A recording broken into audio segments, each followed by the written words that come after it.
Hemos estado hablando de las enfermedades.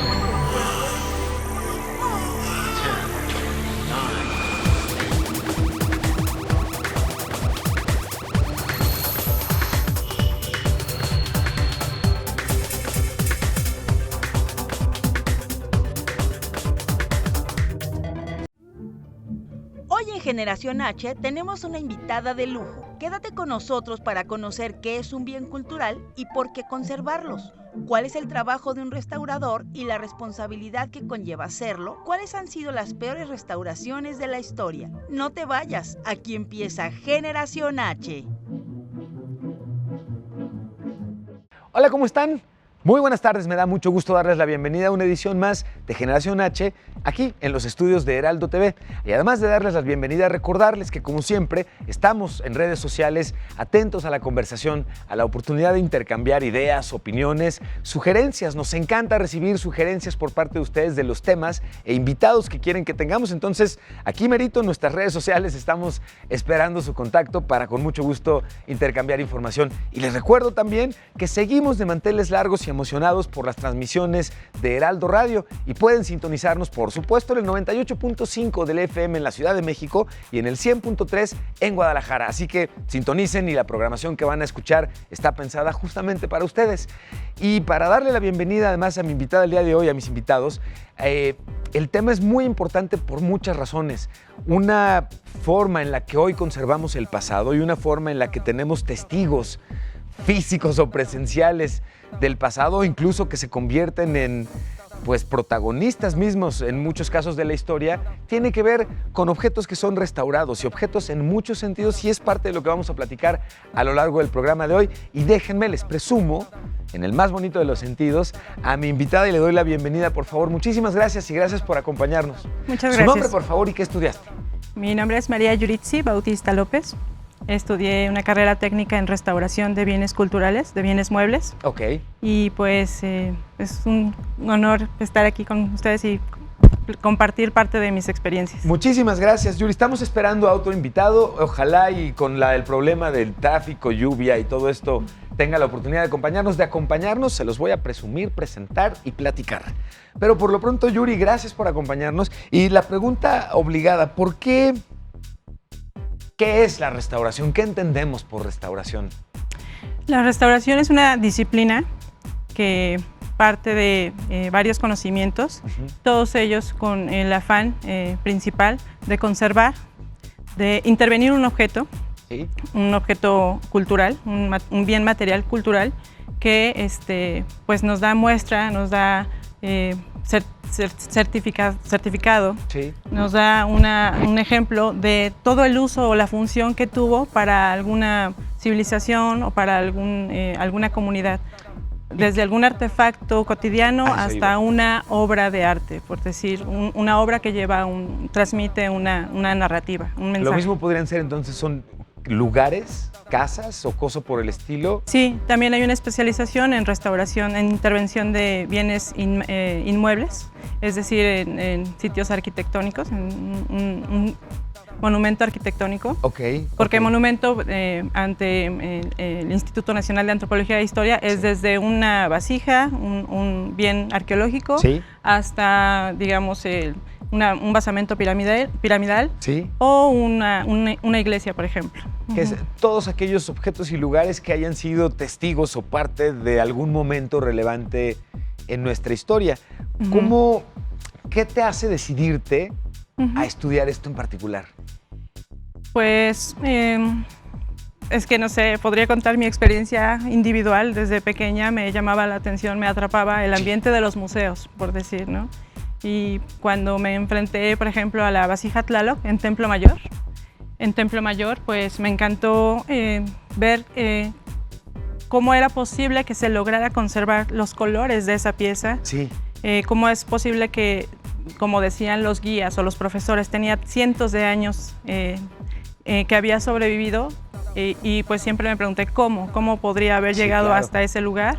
Entonces, pues desde pequeña me nació mucho el interés o la alegría por saber de ese mundo, de ese gremio, ¿no? Oye, Yuri, ¿en qué momento un objeto cotidiano Ujú. pasa a ser considerado un bien cultural? Un bien cultural, en realidad, todo lo que no es natura, por decirlo así, es cultura. Todos los artefactos, todo lo que está hecho por el hombre, Sí. todo lo que tiene que ver con la mano de obra, Sí. es Un mueble, una pluma, cualquier objeto no natural, como muy bien explicas. Así es, así es. Eso es cultura. Eso es cultura. Ok. Entonces, en la restauración, pues todo lo que tiene que ver con, 100 años atrás, todo lo antiguo, Ok. por lo menos 100 años atrás ya se considera antiguo y pues claro que sufre las inclemencias del tiempo y entonces requiere que se puedan lograr pues la oportunidad de consolidación de esa pieza, Sí. lograr la estabilización y lograr que ese objeto pues pueda perdurar por lo menos otros 100 años más, ¿no? Claro, por supuesto. Ujú. Pues si te parece bien, preparamos nosotros un reportaje que invito justamente a que nos acompañen a ver y podamos justamente conocer juntos y entender bien qué es un bien cultural, como ya nos están explicando aquí. Vamos por un poco más de detalle y regresamos a conversar. El patrimonio cultural es todo vestigio, todo lo que las generaciones anteriores nos legaron, tradiciones y leyendas, comida y lenguaje. Su cuidado y su protección son necesarias por su valor histórico y cultural. La Organización de las Naciones Unidas para la Educación, la Ciencia y la Cultura es la encargada de mantener el diálogo entre los diferentes pueblos y culturas, así como de proteger el patrimonio cultural de muchos países del mundo, entre los cuales se encuentran los de América Latina y el Caribe, con los que trabaja en conjunto para la protección de sus bienes mediante la aplicación de una serie de medidas o directrices operacionales con una doble finalidad. La primera es preservar o transmitir el legado de sus antepasados a sus descendientes u otras comunidades para mantenerlo vigente, es decir, para crear un vínculo entre el pasado y el futuro a través del presente. La segunda es reforzar la identidad cultural de sus miembros para enfrentar las fuerzas homogeneizadoras de la globalización de las que son susceptibles, es decir, los cambios sociales y económicos. De esta forma se contribuye a la cohesión social y a promover el respeto de la diversidad cultural y la creatividad humana. Entre los bienes que posee toda cultura existen los bienes materiales, entre los que se encuentran monumentos, obras arquitectónicas, de escultura, de pintura, elementos o estructuras de carácter arqueológico y construcciones históricas. Los bienes inmateriales son aquellas piezas como las tradiciones orales, artes del espectáculo, usos sociales, rituales, actos festivos, conocimientos y prácticas relativos a la naturaleza y el universo y saberes o técnicas vinculadas a la artesanía tradicional. La conservación de los bienes es un esfuerzo de instituciones, legislaciones, pero también donde debe participar la sociedad civil. Y como ya vieron, con la definición, además de la explicación que nos está compartiendo Yuri aquí en el programa sobre qué es un bien cultural, la siguiente pregunta que tendríamos es un poco más filosófica, si quieres, Yuri. Ajá. ¿Por qué restauramos? ¿Qué nos anima como cultura, como sociedad, Claro. a restaurar? Pues es principalmente conocer. O sea, tiene que ver con el conocimiento, tiene que ver con saber de qué iba ese objeto, ese artefacto, qué significaba, qué implicaba, no solo cuál fue la función o cómo fue utilizado, Sí. sino qué implicaba que existiera ese objeto. Te decía hace rato, hay una narrativa Sí. detrás de, o si es algo más sencillo, pues hay una función que explica, digamos, la visión, la visualidad de una comunidad o del grupo que lo construyó. Creo que todos hemos sentido alguna vez emoción justamente cuando visitamos un museo o algo por el estilo, que es uno de nuestros primeros seguros acercamientos con un bien cultural, digamos, muy relevante. Casi todos nos hemos emocionado de saber que estamos frente a algo en particular, desde es el hueso de un dinosaurio hasta esa es la pluma con la que se firmó nuestra tratado, Constitución, ¿no? y esta Sí. es la silla en la que Claro. estaba sentado el presidente tal cuando alguna Sí. cosa sucedió. Es decir, siempre sí, en efecto, como sociedad tenemos una fascinación muy particular por ese que estoy viendo, es el artículo que fue utilizado para Claro. lo que fuera. Ujú. ¿Cómo ¿Cómo has ido encontrando a lo largo de tu carrera esta inquietud y esta curiosidad, esta emoción traducida en tu trabajo cotidiano?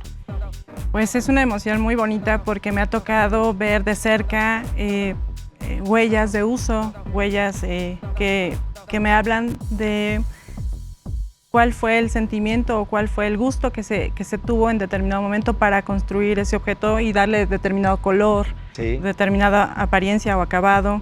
Entonces, ya no solo queda en un fetiche, o sea, si lo vemos como que son objetos de museo y que solamente están ahí expuestos porque son cosas, quizás solo se quedaría orillado a la definición de fetiche, pero no lo es porque de verdad que muchas veces cada objeto implica un gusto, te decía, una visualidad, una forma de interpretar el mundo y de crear a partir de ese artefacto, ese objeto. Algo que me fascina del trabajo de un restaurador es que tiene yo siempre los pienso un poquito como una suerte de Sherlock Holmes con Indiana Jones. Ajá. En el sentido de que hay mucho de investigación, hay mucho como de arqueología, como de descubrimiento, como de capacidad de sorpresa. ¿Qué te gustó a ti o qué te gusta del trabajo que llevas a cabo? Sí, pues justamente que se van encontrando esas huellas, se van encontrando esos indicios y pues muchas veces aparecen, por ejemplo, restos de, no sé, en algunos documentos, restos de sangre, a veces hay documentos importantes, o en textiles, en vestuario que se utilizó, no sé, siglo XIX. Y te indican qué pasó, qué vivió ese objeto, por decirlo así, ¿no? ¿Qué presenció ese objeto? No solo te habla de la persona, sino del acontecimiento que pudo haber, digamos, presenciado ese objeto. En este caso, ¿qué te significa o cómo podrías compartirnos la sensación que te provoca, a diferencia de nosotros que estamos atrás de una vitrina y vemos el objeto y el simple hecho de verlo y estar cerca nos emociona? En tu caso, manipular un objeto histórico, un bien, y en este caso además asegurarte de restaurarlo, de regresarlo a un estado particular. Claro. ¿Qué sensación te provoca eso? Pues sí, te decía, mucha emoción. Es una cercanía con el objeto tal que casi íntimo, ¿no? Le hablas. A mí me ha tocado, digamos que recibir con gusto el objeto, saludarle y decirle, mira, te voy a poner guapo, déjate querer, ¿no? Déjate conservar, porque se hace todo un proceso desde la limpieza, una limpieza mecánica, puede ser una limpieza química y después una consolidación, un procedimiento de consolidación. Y pues para permitir que en ese objeto haya una dureza tal o una estabilidad tal que nos permita mantenerlo todavía más tiempo, pero para eso se requiere mucho tiempo de trabajo, de intimidad con el objeto. Entonces sí que hay que conocer cuáles son incluso las reacciones, ¿no? La reacción, por supuesto, química de ese bien material. Incluso hay objetos que son orgánicos, por ejemplo, los caracoles, los Strombus gigas. A mí me ha tocado intervenir material calcáreo, material cálcico, Strombus gigas. Son materiales orgánicos y pues requieren mucho cuidado porque son muy delicados. Entonces es mucho tiempo de estarlos cuidando, mimando, hablándoles, estando atenta a cuál es la reacción matérica, cuál es la reacción del material, del bien, y pues estar atenta a esos pequeños cambios. Qué interesante, porque te quería preguntar, y me has ayudado ya ahorita enormemente a ir respondiendo, ¿qué hace un restaurador? Sin embargo, entiendo o quiero entender que entonces hay distintos tipos de restaurador. Sí, hay especialidades, claro. Por ejemplo, te decía, hay restauradores de bienes inmuebles, habemos de bienes muebles, y dentro de eso pues puede ser que se haga una especialidad en fotografía, en intervención de documentos o en intervención de caballete, en pinturas, en materiales arqueológicos. Esa es, digamos, mi especialidad. He podido intervenir en ahorita platicamos entonces de materiales arqueológicos. Sí, me gusta mucho. Ok, bueno, pues si les parece bien, te invito a que veamos un reportaje que hicimos justamente relacionado con qué es lo que hace un restaurador. Vamos a verlo, regresamos y si les interesa además anotarse con ello, ahorita les compartimos información al respecto. La preservación es la acción que se realiza para retardar o prevenir el deterioro o daño de un objeto, como puede ser un documento, un textil, un edificio, una pintura e incluso plumajes. Para ello, el restaurador debe conocer sus propiedades para el control de su medio ambiente o el tratamiento de su estructura para así mantener dicho objeto en un estado digno. La restauración es la acción realizada por un profesional especialista para que un objeto o un artefacto deteriorado o dañado recupere su estado natural en la medida de lo posible, sacrificando al mínimo su integridad estética e histórica. La actividad del restaurador consiste en hacer un examen técnico, la preservación y la conservación-restauración de bienes culturales. Los restauradores pueden trabajar en museos, en los servicios oficiales de protección del patrimonio, en las empresas privadas de conservación o de forma independiente. El restaurador es responsable en el tratamiento que realiza con incunables y reemplazables, a menudo únicos y de gran valor artístico, religioso, histórico, científico, cultural, social y hasta económico.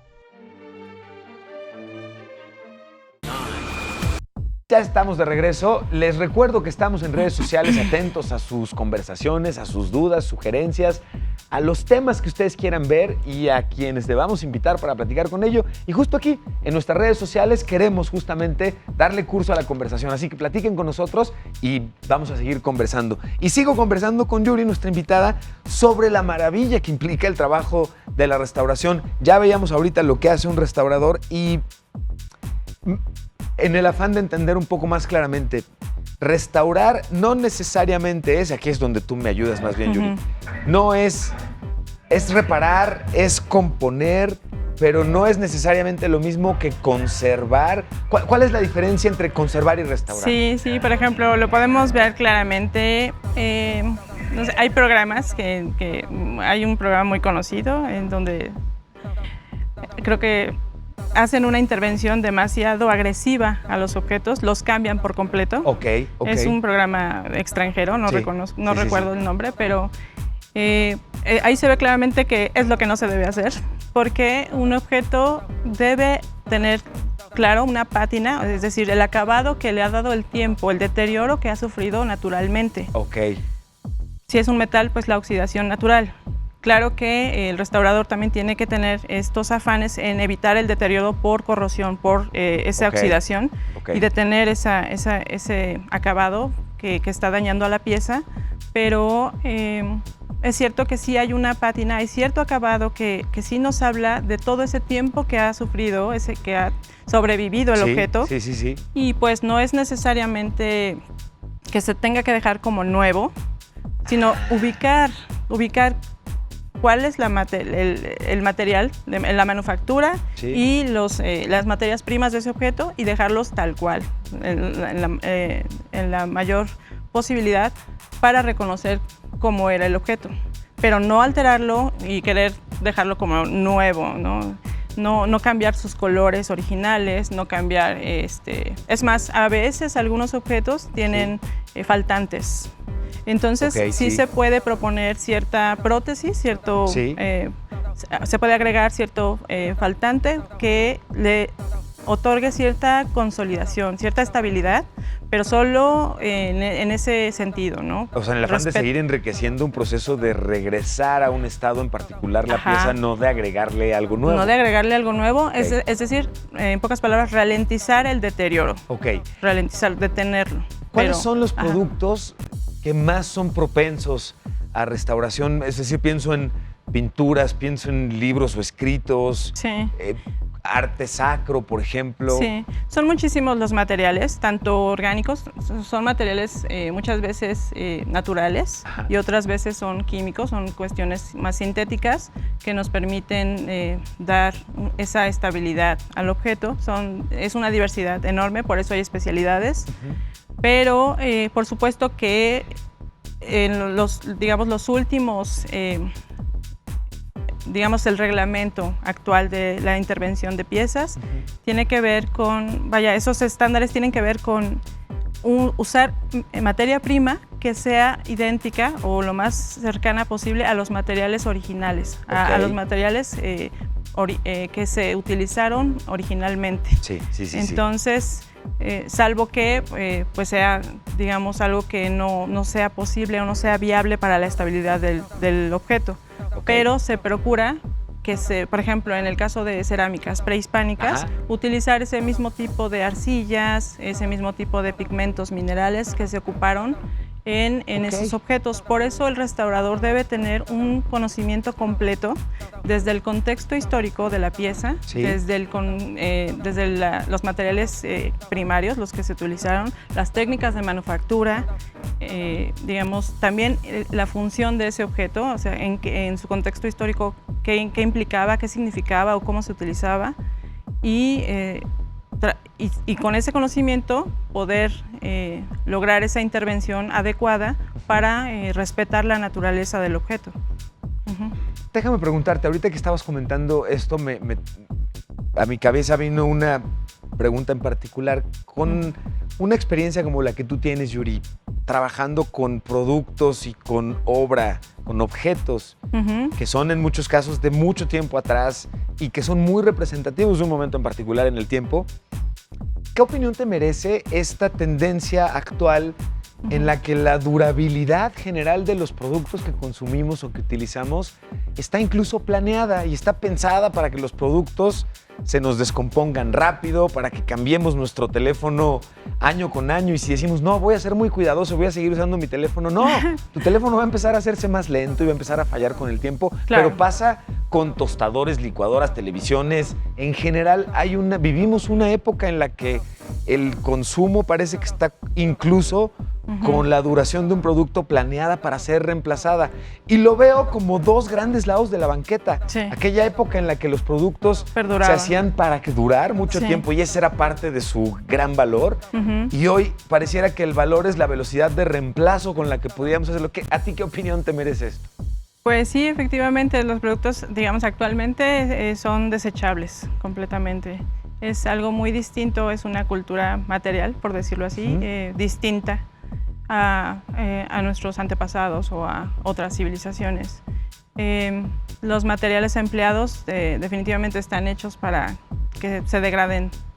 De hecho, con mayor dificultad, por decir el plástico, ¿no? Sí, sí. Pero pues no, la función no es la misma, digamos la durabilidad ya no es la misma. Sí. Y sí hay una diferencia abismal entre esos objetos antiguos que pues sí se ocupaban materias primas evidentemente cercanas Sí. a la comunidad, por ejemplo un banco de arcillas para hacer un plato o un vaso, pero sí es muy distinta esa visión, ¿no? Esa forma de uso. Oye, Yuri, estaba pensando también, el trabajo de un restaurador tiene, por supuesto, mucho de artístico, por supuesto. Sí, hay una imitación. Y saco esta pregunta de las múltiples películas de ciencia ficción que he visto y a las que soy afecto, así que sé compasiva conmigo, por favor. Pero es típicamente el camino de un restaurador el que brinca a un duplicador o a un falsificador de obras. Normalmente tienen mucho de ese Ese es tipo un de debate. conocimiento. Ese es un debate, pues ya de tiempo, ¿no? Siempre prevalece ese debate, como tantos otros. Por ejemplo, el de la mínima intervención, lo que te decía Lo hace que tú rato, comentabas, ¿no? exactamente. Ajá. Ajá. Y este otro que mencionas también es bien importante porque ahí entra mucho la ética del restaurador, la ética de un Sí. profesional, en donde... Es decir, no es tanto entonces de ciencia ficción lo que te estoy preguntando. No. Ok. De hecho, sí, el buen restaurador se debe considerar como un artista intérprete. Ok. Interpreta qué manufactura tiene el objeto, cuál es la esencia del objeto y trata de imitarla. Pero no agrega nada nuevo, no agrega algo que sobresalga Es lo que tú decías también, o que sí. le realce tal belleza. No. Le cambié porque el amarillito a estas flores porque siento que se ve más Sí, porque soleado, casi ¿no? se ven apagadas o Sí, es un sí, color sí. que no está de moda o no sé, Sí. o casi no se ve. Sí. No, o sea, un buen restaurador, más bien el restaurador, tiene que respetar esas tonalidades, el deterioro incluso, ¿no? Porque muchos pigmentos sufren, sobre todo los pigmentos orgánicos, Sí. que se encuentran en muchas pinturas, sufren el deterioro por la misma radiación, ¿no? De la luz. Y pues hay veces que no se puede regresar ese color, Sí. hay veces que sí se puede rescatar pero un restaurador no va a agregar un tono nuevo, no debe hacerlo, ¿no? Es solamente... un patrón gráfico nuevo, una vasija. Claro, no, para nada. Sí, Por sí. eso se utilizan muchísimos instrumentos de visión, desde estudios de laboratorio, Sí. en donde se ocupa mucho tipo de técnicas en las que se pueden ubicar los mucílagos, los materiales constitutivos, que había rayos X, por ejemplo, ¿no? Son muchos estudios los que se hacen y que nos permiten ver realmente cuál era el trasfondo de un caballete, de una pintura, Sí. cuál era el material constitutivo y respetarlo tal cual, no agregar nada nuevo, no agregar nada más que el restaurador quiera poner de otro color, no, para nada. Que además a todos nos aterra o bueno, nos escandaliza cuando hablamos de ciertas obras en particular. Por ejemplo, ¿sabes, por ejemplo, si el lienzo de la Virgen de Guadalupe en la villa tiene intervenciones? Sí, por supuesto, claro, hay intervenciones, muchas de estas piezas Sí. religiosas, incluso en muchas iglesias, sobre todo las catedrales más conocidas. Sí. Claro que tienen que participar de la Coordinación Nacional de Restauración, o sea, Sí. hacer partícipe a la coordinación para que haya una intervención adecuada en esas piezas, porque luego pues sí puede haber pues horrores, ¿no? Claro. Que haya gente que no conoce de las técnicas correctas Sí. y pues sí ha habido de repente accidentes por eso, ¿no? Bueno, no son accidentes, Sí. son digamos desafortunadas intervenciones. Claro, sí, Y claro, pues, por ejemplo, no sé si supiste del caballito de Tolsa, Ajá, ok. donde se utilizó un ácido que era demasiado agresivo para el metal del que está constituido Sí. el caballito. Y bueno, después se pudo rescatar el monumento, pero sí que se tiene que tener una especialidad, un conocimiento adecuado Sí. de los materiales, de los objetos. Oye, Yuri, ojalá no tengas respuesta para esta pregunta, pero ¿y qué se siente cuando la riegas con algo así? Sí, no tengo. Hasta Qué ahorita bueno, no. me Hasta da ahorita mucho no. gusto. No, ¿Te y pone espero. nerviosa eso Claro, cuando estás cerca de una pieza? Siempre hay una responsabilidad enorme Ajá. en cuanto a hacer el diagnóstico, tan solo ya Sí, sin sí. tocar, no te digo ya desde tocar la pieza, sino simplemente verla y asegurar cuál es el deterioro, cuál es el diagnóstico que tiene el objeto y cuál sería, digamos, la sugerencia, el anteproyecto Sí. de intervención. Sí. Es una responsabilidad enorme y más si la pieza es conocida. Sobre todo si la pieza es conocida. ¿Por qué? Porque ya hay un mundo de gente que conoce los tonos originales o la estructura original del objeto. Sí. Entonces, siempre se tiene mucho respeto y mucho cuidado desde el diagnóstico de deterioro. Ok. Entonces, afortunadamente no me ha pasado. No, Eso me al da contrario, mucho gusto escucharlo, qué bueno. Sí. ¿Y cuáles consideras tú que vinieran a tu mente como las restauraciones más asombrosas o las que te hayan llamado a ti particularmente la atención?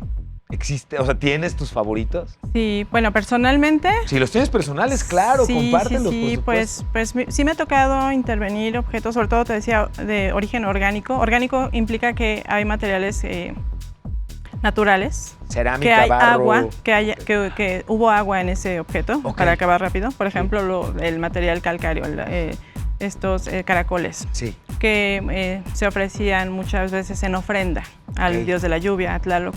Y pues sí, es un material muy delicado.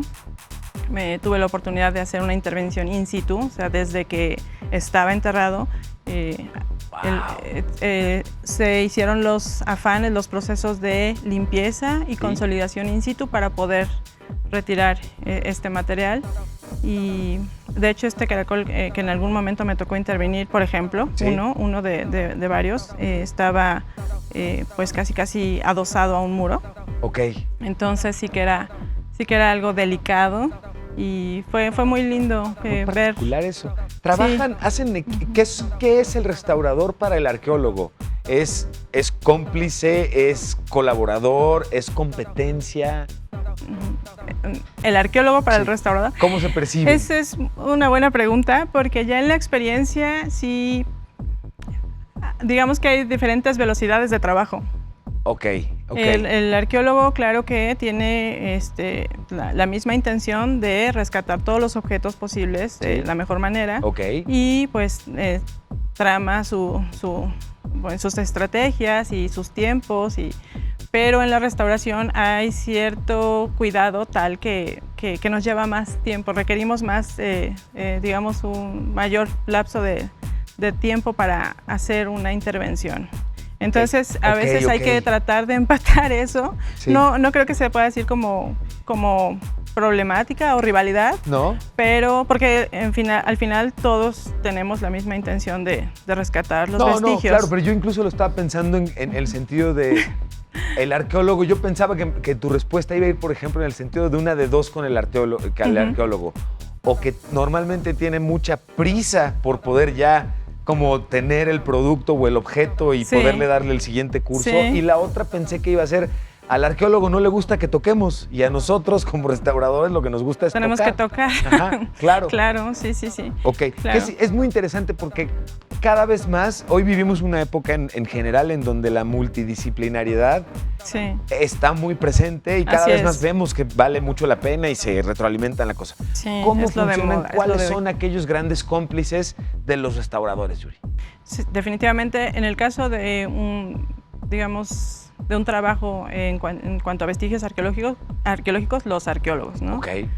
En cuanto a, no sé, otros materiales, pudieran ser también los historiadores. Sí, ok. Los historiadores tienen que, son parte esencial de la mirada y del estudio que hace el restaurador, porque pues tenemos cierto conocimiento, pero el historiador nos permite también conocer realmente cuál es el contexto de esa pieza y qué es lo importante, qué es imprescindible cuidar, rescatar de esa pieza o distinguir de ese objeto.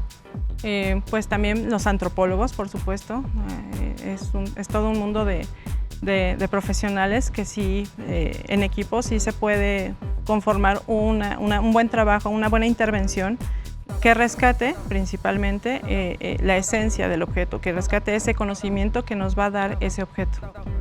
Ahorita, en unos segundillos más vamos a hacer un corte, pero me interesa mucho poder platicar contigo acerca del cómo a través de tu experiencia y de tu trabajo, el acercamiento con nuestra historia te ha dado una ventana bien particular y exclusiva para conocernos incluso como sociedad, como cultura más de cerquita, como más íntimamente.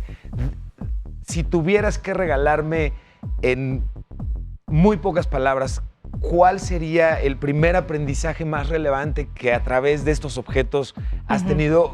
¿Cuál sería? Pero son muchos.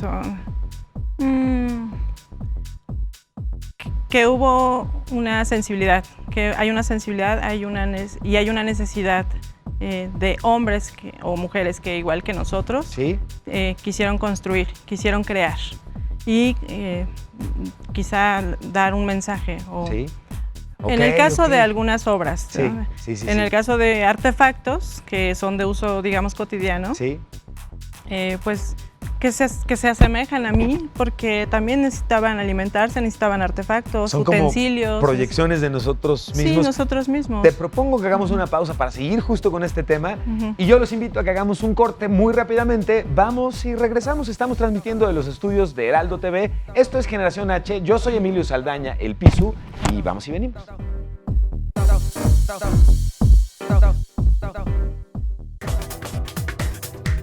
Regresamos.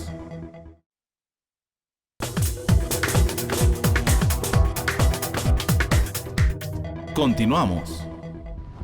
Continuamos y estamos de regreso platicando sobre la importancia de la restauración y particularmente antes de ir al corte estábamos platicando de tu experiencia, particularmente con lo prehispánico y la restauración. ¿Cuáles son, de entrada más bien, qué fue lo que te hizo específicamente dedicarte a esto? Conocer mi pasado y conservar esos vestigios, esos símbolos, esos elementos que me hablan de civilizaciones anteriores o de conocimientos anteriores.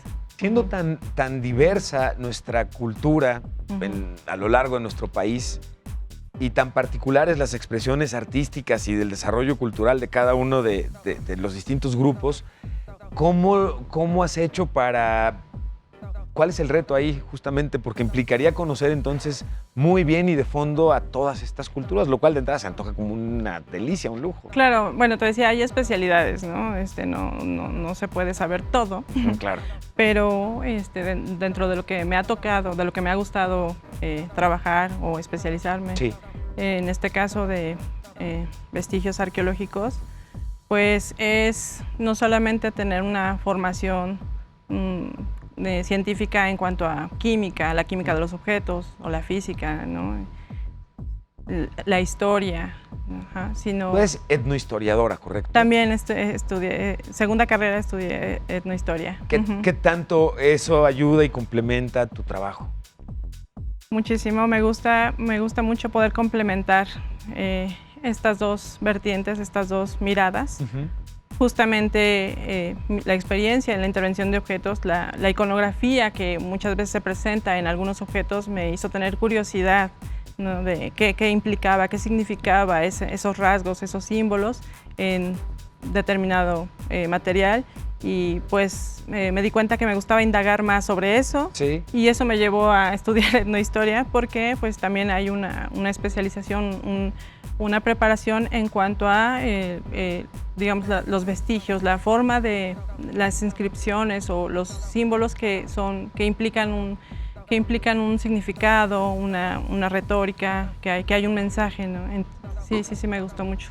¿Y cuáles son los procesos, digamos, los procesos macro que están involucrados en general en el proceso de restauración de una obra? Porque entendería bien, evidentemente, que si es una pintura o una vasija o un otro tipo de mueble, pues cada mueble tendría un proceso, digamos, distinto. Pero en general, ¿cuáles son las etapas que pasa un objeto que se va a restauración? ¿Se registra una restauración, por ejemplo? Por supuesto. Es importante que, digamos, en el caso de bienes particulares, Sí. digamos que herencias, ¿no? de particulares, que muchas veces pasa, colecciones particulares, se invita a que las personas hagan el registro adecuado ante el Instituto Nacional de Antropología e Historia, digamos, para legalizar la tenencia de ese objeto. En el caso de proyectos de investigación arqueológica del mismo instituto, también dentro de las excavaciones muchas veces esos objetos se intervienen, y antes de la intervención sí hay que hacer un registro igualmente ante el instituto. Después de hacer ese registro se hace un diagnóstico del deterioro del objeto, el estado de conservación del objeto. Muchas veces es adecuado, es estable, y otras veces es de verdad que ha sufrido las inclemencias del tiempo, Sí. o incluso, digamos, en el caso de las piezas arqueológicas, del peso de la tierra, ¿no? Sí. sobre el objeto. O sea, muchas hay veces se productos o deforman. objetos en el que muchas veces la mejor decisión es no tocar. No, más bien se tiene que intervenir para detener el deterioro. decías tú, O sea, sí, sí hay que ser valientes Ralentizarlo, y estabas ralentizar el deterioro. Entonces se hace un diagnóstico adecuado, se hace un consenso entre especialistas, y bueno, el responsable restaurador que va a intervenir determinado objeto, pues empieza una serie de procesos que van desde la limpieza mecánica, te decía, en donde no hay un agregado de químicos que todavía vayan a alterar el objeto, simplemente es una limpieza superficial. Después hay una limpieza química que debe ser muy específica. Cada objeto tiene su diagnóstico particular y su intervención específica. Los objetos, digamos, los materiales de alteración que se van a ocupar son muy claros y muy útiles para esa pieza en particular. O sea, se tiene que hacer un conocimiento claro del deterioro de ese objeto y utilizar los materiales de alteración indicados para ese deterioro en particular. Después hay un proceso de consolidación, ese es uno de los más importantes, una consolidación en donde se procura una estabilidad, una dureza de la superficie, una dureza matérica del objeto. Si hay, por ejemplo, un faltante o en el caso de un lienzo, por ejemplo, si hay algún, digamos, raspón, craqueladuras, se les llaman craqueladuras. digamos, pulverización. Hay determinadas nomenclaturas para los deterioros de cada objeto. Sí. O si es para un bien arqueológico, de repente puede faltarle alguna de las patas de los soportes de cierta la orejita vasija, de una vasija. o la orejita, o se consensa con los arqueólogos y los historiadores si era posible que ese faltante fuera de determinada naturaleza. No se puede inventar nada, como decíamos hace rato. Sí. Entonces, si la misma pieza nos dice cuál es su faltante, cuál es digamos el resto que no está presente, Sí. pero es manifiesto, entonces si este le da estabilidad, se procura hacer una imitación de ese faltante. Ok.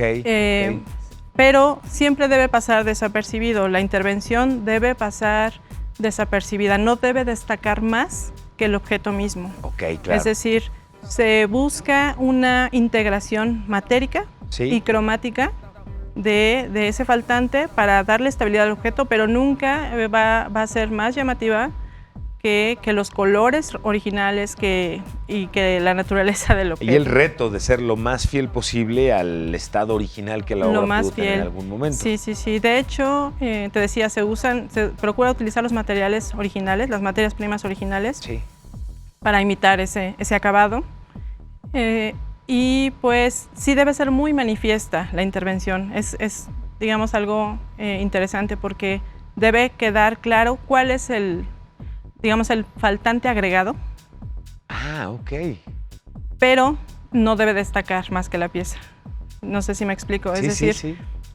para que el público, para que alguien que no conozca la pieza pueda apreciar la integridad del objeto, Sí. si se acerca, si pone atención, puede distinguir cuál es la intervención, para que sepa que eso no es el original. Ok. Pero no debe destacar más. A simple vista, no va a destacar más que el objeto mismo. ¿Resalta, actualiza o reemplaza el valor de una obra una vez que se le lleva a cabo una restauración? Resalta, o sea... Lo resalta, reemplaza su valor, lo actualiza, digamos, es decir, la obra se vuelve mucho más valiosa a partir de una por restauración. supuesto. Muchas veces hay intervenciones muy afortunadas, muy indicadas, muy bien logradas, Sí. en las que se rescatan los colores originales, incluso por ejemplo, en pinturas del Museo del Prado. Esas Sí. son unas intervenciones bellísimas en donde se rescata, por ejemplo, la luz de los ojos de los personajes Sí. pintados. Muchas veces se rescata la textura de la piel. Son pinceles de grandes maestros Sí. que bueno, se logran rescatar. No es solo lograr que se vea, que se estabilice, sino rescatar Sí. también esa sensibilidad, te decía. Realzar nuevamente aquellas cualidades. Esa que tiene. majestuosidad de la pieza. Sí, sí. ¿Hay alguna pieza en particular que sea como tu hit de, híjole, cómo me gustaría a mí poder intervenir o participar en la intervención de? Pues sí, hay muchas. A ver, cuéntame Pues, algunas. Por ejemplo, o sea, en particular no te podría decir porque puede haber muchos proyectos, Sí. pero generalmente me gusta mucho poder hacer una intervención, no solo en laboratorio, no solo en taller, Ujú. sino in situ, de cualquier tipo de excavación arqueológica. Ok. Tenemos muchas en México, hay muchísimos proyectos de investigación en sitios arqueológicos, y poder participar en esos lugares siempre es muy emocionante porque se logra ver cuál es la condición del objeto, cómo aparece, porque de verdad que cambia el Claro, objeto claro. in situ. En el caso de los objetos arqueológicos, Sí. cambia muchísimo cómo se ve, digamos, en la retícula de excavación, Sí. que cuando llega al laboratorio o cuando llega al taller, ¿no? Porque cambiaron su temperatura, acidez, Ok. humedad, ¿sí? Entonces, sí se va degradando en cuanto tú sacas un objeto, el objeto sale del sitio, Sí. cambian esas condiciones y que claro, desde ahí ya hay un deterioro El también oxígeno agregado. mismo. incluso la misma mano del hombre ya le está generando cierto estrés, cierta alteración al objeto. Sí. Entonces, a mí me encanta y he tenido la oportunidad de hacer intervención in situ, donde veo cómo está el objeto, cómo aparece y qué es lo que hay que rescatar, cómo luce, recién salidito de la excavación, y pues con eso lograr que se vea igual, que propiciar que permanezcan con esas tonalidades. Uh-huh. ¿Cuál ha sido el proyecto más complejo de restaurar para ti? A lo mejor me ha tocado textiles. La verdad es que los textiles son muy delicados. Es un material orgánico también muy, muy delicado. Sí. Y bueno, me ha tocado hacer la intervención en ciertas fibras prehispánicas. Ok. Entonces sí que es algo muy sensible, muy, muy degradado, porque sufre esa pérdida de digamos, de alcalinidad, de acidez, de humedad.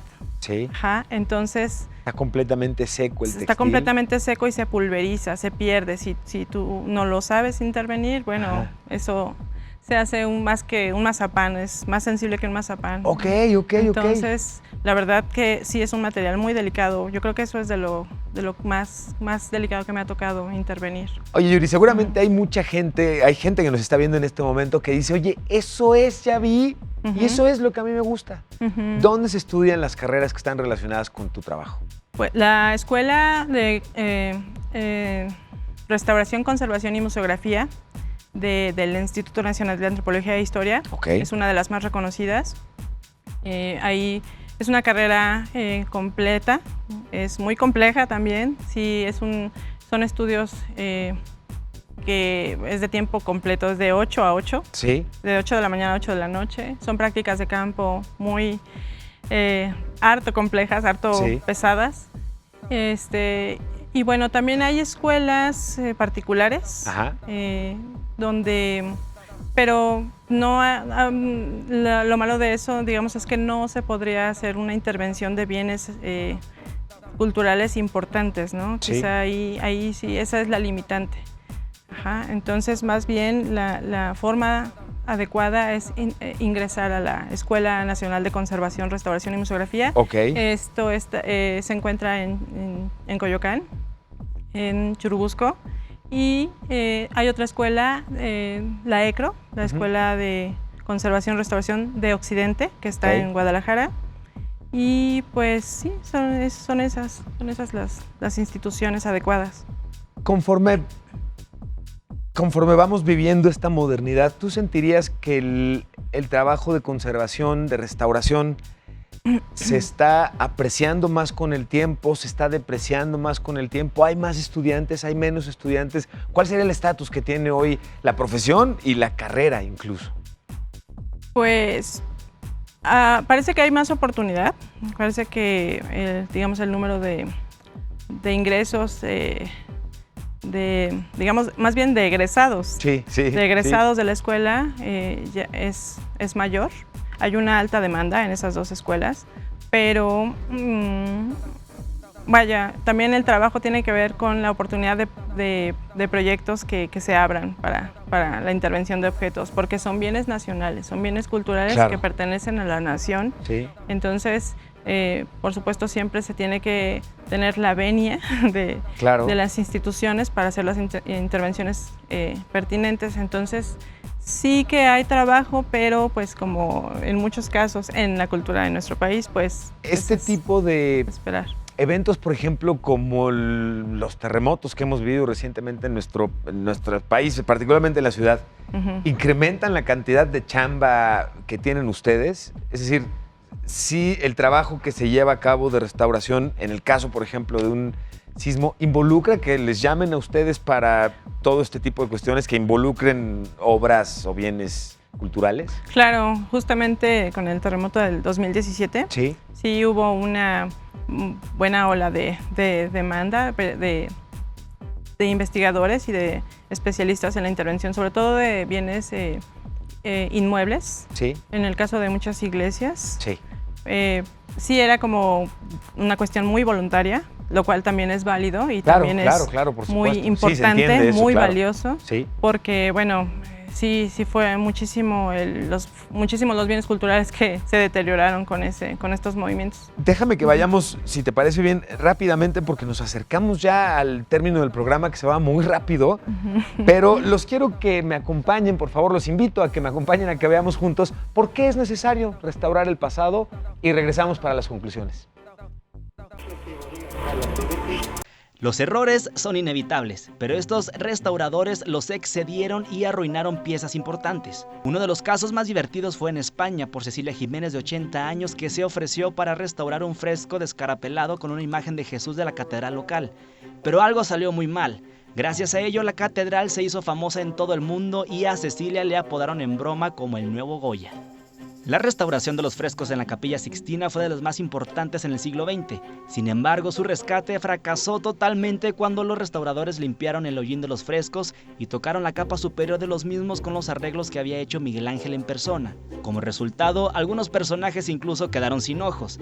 Algo similar sucedió con una obra de Leonardo da Vinci, La Virgen, el Niño Jesús y Santa Ana. Después de la restauración se volvió más clara. Según los expertos, esto va en contra de la idea original de da Vinci. El bebé con la cabeza de alguien más se trata de la escultura de la Virgen María y el Niño Jesús en Canadá, que sufrió del vandalismo. El bebé fue decapitado. Por ello, artistas como Heather Weiss logró esculpir una cabeza nueva, pero el resultado lucía más extraño y provocó mucha inconformidad entre los locales. Lo bueno de todo es que la restauración fallida de Heather fue tan mala que la persona que había robado la cabeza auténtica se arrepintió y decidió devolverla. Ahora la escultura está restaurada al 100%.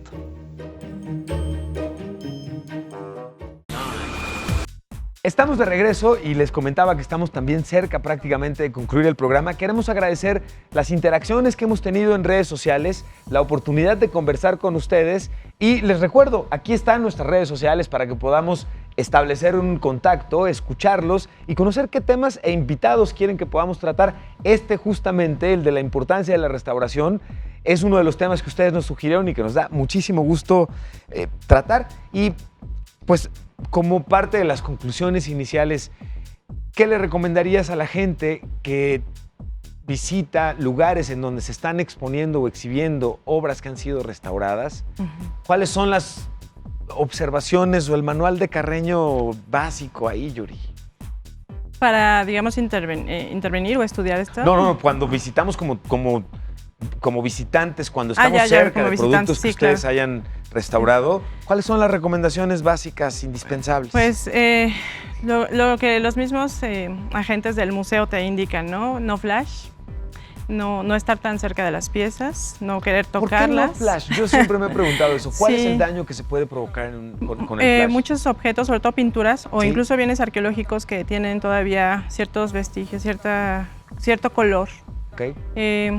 Son materiales, son pigmentos orgánicos que son capaces de absorber la radiación de la luz. Sí. Absorben la luz y con esa radiación se altera la naturaleza de esos objetos. No es lo mismo que los pigmentos actuales, que más bien son colores sintéticos que no se afectan con la luz. Entonces es por esta cuestión de la radiación que emite la luz. De hecho, las luces de los museos son luces LED, que tienen una radiación menor, mucho menor que cualquier otro tipo de foco de que emana una luz, una radiación fuerte, y eso es lo que se quiere evitar, ese cambio o sea, esa cuestión química, en donde el pigmento orgánico se va a perder, se deteriora, se cambia, se desnaturaliza. Es distinta la composición de estos pigmentos orgánicos antiguos.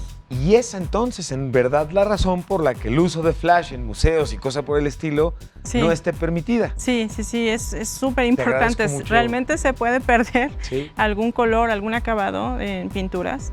Y si son, por ejemplo, fotografías, también se pueden deteriorar.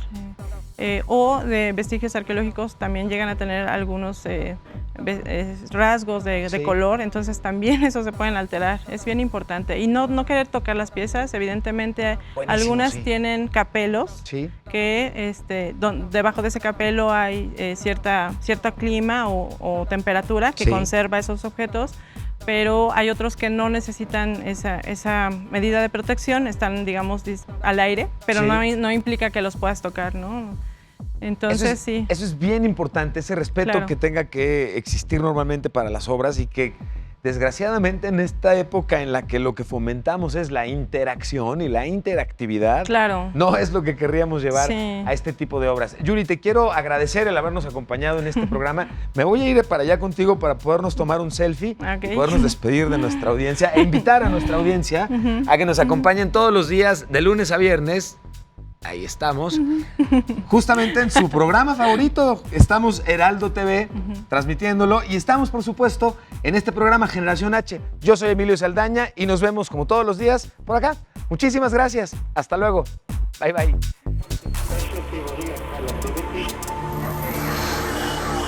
Existe vida en Marte. Hemos estado hablando de las enfermedades.